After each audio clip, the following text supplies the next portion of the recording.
Page 254, exercice 5.1.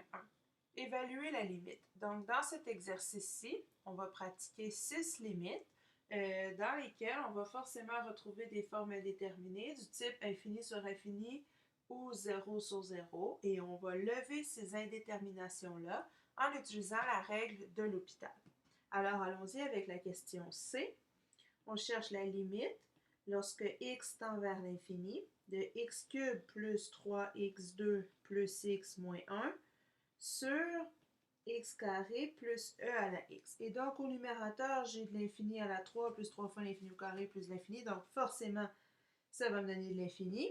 Et au dénominateur, l'infini au carré plus e à l'infini, nous avons encore de l'infini.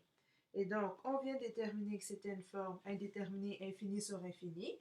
Les deux possibilités de forme indéterminée pour pouvoir appliquer la règle de l'hôpital sont d'avoir une forme infinie sur infini ou 0 sur 0. Si on n'a pas explicitement ces deux formes-là, on ne peut pas appliquer l'hôpital. Donc, dans ces cas-là, vous allez le voir plus tard, on devra faire des manipulations algébriques pour obtenir infini sur infini ou 0 sur 0. Alors, dans ce cas-ci, on peut appliquer l'hôpital. On va donc identifier. Donc, très important, vous devez écrire d'une façon quelconque, qui peut être propre à vous, que vous faites la règle de l'hôpital. Donc, ça peut être un H, R, H, donc il faut que ce soit clair. Et vous devez aussi indiquer votre forme indéterminée entre parenthèses. Donc, vous ne pouvez pas tout simplement passer à la règle de l'hôpital sans avoir préalablement déterminé quelle était la forme indéterminée. Et donc, on va dériver au numérateur. Nous allons avoir 3x carré plus 2 fois 3, c'est 6. La dérivée de x, c'est 1. Et les dérivées de moins 1, c'est 0. Sur 2x plus e à la x, parce que la dérivée de e à la x reste e à la x. Et là, on remarque qu'on a encore de l'infini au carré plus 6 fois de l'infini. Et donc, de l'infini. 2 fois de l'infini plus e à l'infini, nous avons encore infini sur infini. On va appliquer une autre fois la règle de l'hôpital. Donc, tant que la condition est satisfaite, c'est-à-dire d'avoir une forme indéterminée infini sur infini ou 0 sur 0, on applique la règle de l'hôpital. Donc, certaines fois, dans certains problèmes, vous allez devoir l'appliquer une fois, deux fois, trois fois, c'est possible. La limite, lorsque x tend vers l'infini, de 6x plus 6 plus 0 sur la dérivée de 2x, c'est 2. La dérivée de e à la x, c'est e à la x. Et là, vous vous en doutez, on obtient pour une troisième fois infini sur infini. On devra donc faire une troisième fois la règle de l'hôpital. Limite, quand x tend vers l'infini, la dérivée de 6x, c'est 6, plus, en fait, plus 0, donc je l'écrirai tout simplement pas, divisé par la dérivée de 2, c'est 0, et la dérivée de e à la x, c'est e à la x. Et là, on arrive à une forme où nous n'avons plus de x au numérateur, et donc 6 divisé par l'infini, ça va donner 0. Et là, on obtient un résultat qui est élément des réels. On peut donc venir mettre 1 égal. Alors, voici la solution pour la question C. Maintenant, allons-y avec la D, qui nous demande de faire la limite lorsque x tend vers 2 de 5x à la 3 plus x moins 1 sur 3x carré plus 4. Alors, qu'est-ce qui se passe lorsque x vaut 2? Eh bien, 2 à la 3, c'est 2 fois 2, 4 fois 2, 8. Ensuite, 8 fois 5, 40. 40 plus 2, 42 moins 1, 41. Divisé par 2 à la 2, 4. 3 fois 4, on a 12, plus 4, 16. Et donc, si c'est une limite comme vous en avez vu en NYK, il n'y a aucun problème, il n'y a pas de forme indéterminée, et donc on n'a pas à appliquer la règle de l'hôpital, on calcule tout simplement la limite, et comme c'est un résultat qui est élément des réels, je peux venir mettre un égal entre ma limite et ma réponse. E. La limite, lorsque x tend vers, c'est 0, de x moins sinus de x sur tangente x moins x. Évaluons. Je vais venir faire un petit nuage dans lequel je vais faire un cercle trigo qui va me permettre de mieux évaluer le sinus de 0 et la tangente de 0. Et donc, en 0, lorsque l'angle vaut 0, On est au point ici, les coordonnées sont 1 et 0. Le sinus de 0, c'est la coordonnée en Y, c'est donc 0. 0 moins 0, on a 0 au numérateur. Tangente de 0, c'est donc sinus sur cosinus. 0 sur 1, ça fait 0. 0 moins 0, nous avons 0. Et donc, forme indéterminée 0 sur 0. On va tout de suite ajouter une page. À partir de là, on peut donc faire la règle de l'hôpital. Donc, j'indique que je fais la règle de l'hôpital. Je vais dériver le numérateur et je vais dériver le dénominateur. Donc, faites bien attention.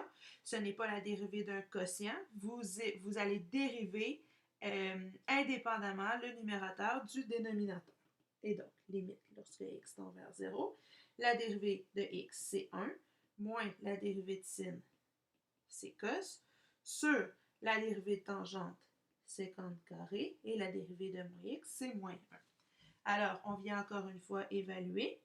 Le cosinus de 0, c'est 1. 1 moins 1, ça fait 0. Sécante, c'est 1 sur cos. Le cosinus, c'est 1. 1 au carré, c'est 1. 1 sur 1 au carré, ça fait donc 1. 1 moins 1, ça fait 0. Et donc, on a encore une fois une forme indéterminée qui est 0 sur 0. On peut appliquer la règle de l'hôpital. Nous allons donc dériver le numérateur. La dérivée de 1, c'est 0. La dérivée de cos, c'est moins sin. Il y a déjà un moins en avant. Ça devient donc positif. Sur la dérivée de 50 carré, donc faites attention. Ici, on va dériver une puissance. Je vais mettre le 2 en avant. Fois le 50 à la 2 moins 1, 1. Fois la dérivée de sec, qui est sectane. Et la dérivée de moins 1 qui donne 0. Alors, on va évaluer. En fait, avant d'évaluer, ici, on pourrait même simplifier, c'est-à-dire je vais décomposer mes sec et mes tan en sinus et cosinus, et on va voir s'il y a des choses qui se simplifient. Limite, lorsque x tend vers 0, sinus, je le réécris. Ensuite, qu'est-ce que j'ai? 1 sur 50, eh bien, c'est cos, et j'en ai deux. J'en ai un ici, j'en ai deux là. Donc ça, ça veut dire qu'il y a un cos au carré qui va apparaître au numérateur. Ensuite, 1 sur tangente, c'est la même chose que cotangente. C'est donc cos sur sin, pardon. Ce qui veut donc dire que, je peux le faire comme ça, je mets mon sinus ici, fois mon cosinus ici. Qu'est-ce qui se passe? Mes sinus se simplifient et il me reste cos à la 2 fois cos à la 1 qui est cos à la 3. Le cosinus de 0, c'est 1.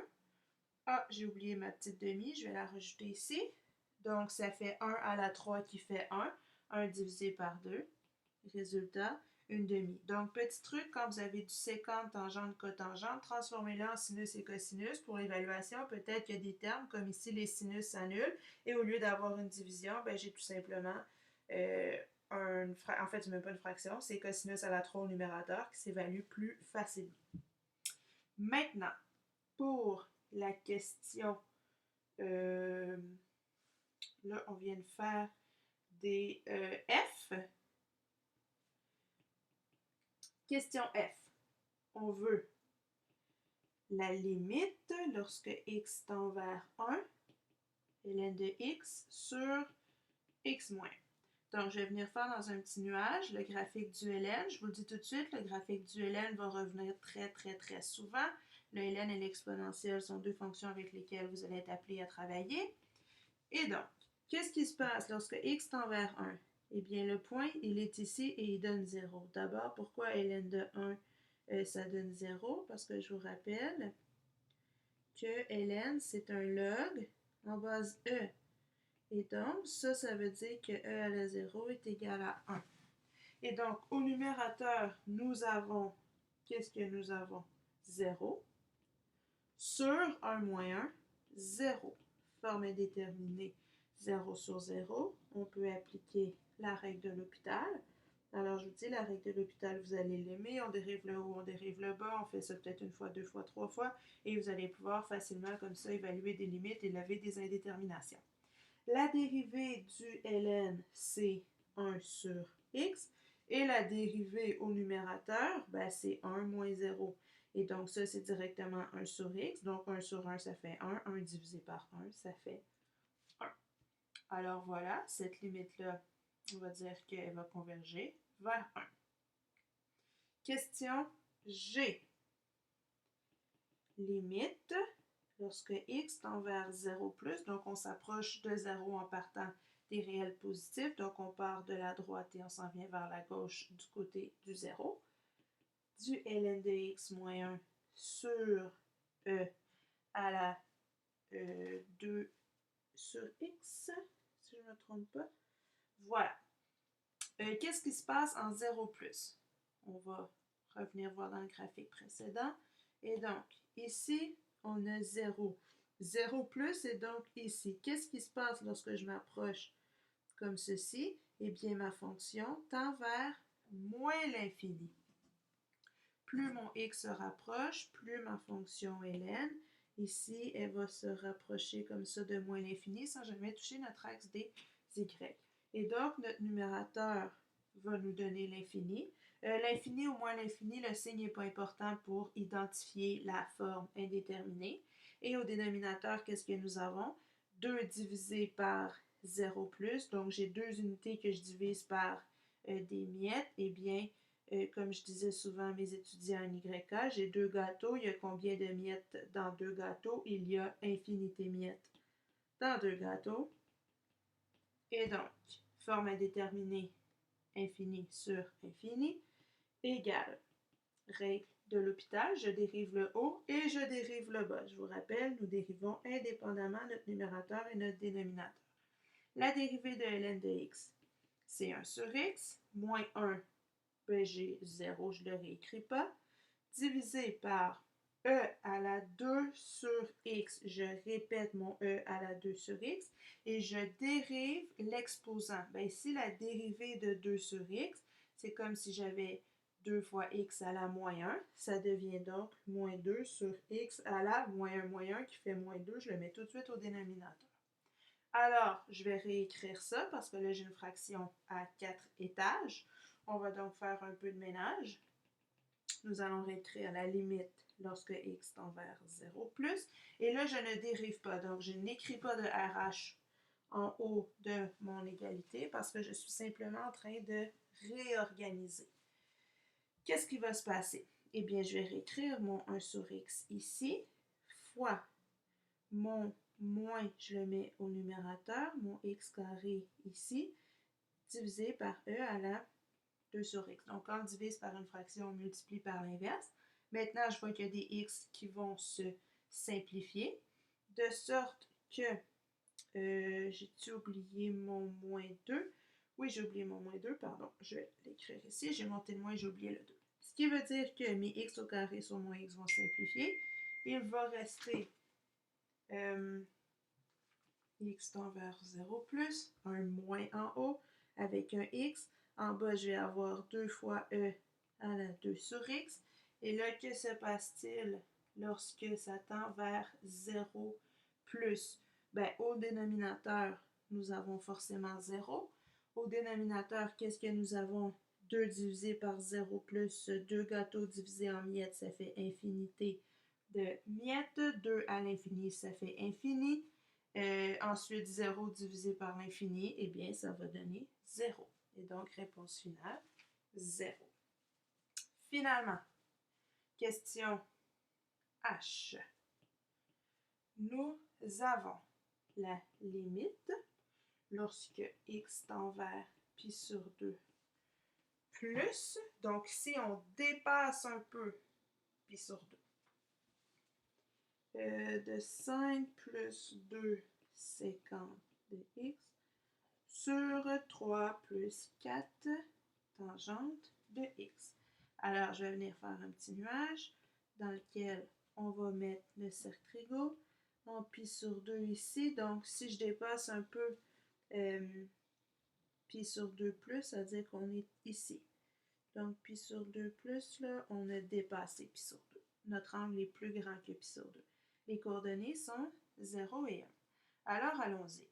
D'abord, la séquence, c'est 1 sur cos. Donc, quel est le cosinus? Quel est le x en pi sur 2? Eh bien, le x, c'est 0. Dans ce contexte-ci, ça va être un petit peu plus, ça va être 0 moins. OK? Et donc, 1 divisé par 0 moins, ça va faire moins l'infini. Moins l'infini plus 5, il va nous donner moins l'infini. Je vous rappelle que le signe n'est pas important pour évaluer la forme indéterminée. Tangente de pi sur 2 plus, que se passe-t-il? Bien, tangente, c'est sinus sur cosinus. Eh bien, si on a 1 divisé par 0, bien, si j'écris les coordonnées ici, on est en 0 moins 1 moins, eh bien, qu'est-ce qu'on a? 1 divisé par 0 moins, ça va nous donner moins l'infini. Donc, forme indéterminée, infini sur infini. Alors, on peut appliquer la règle de L'Hopital. Je vais dériver mon numérateur. La dérivée de 5, c'est 0. La dérivée de sec, qu'est-ce que c'est? C'est sec tan. Donc, je vais réécrire tout de suite 2 fois sec tan. Sur la dérivée de 3, c'est 0.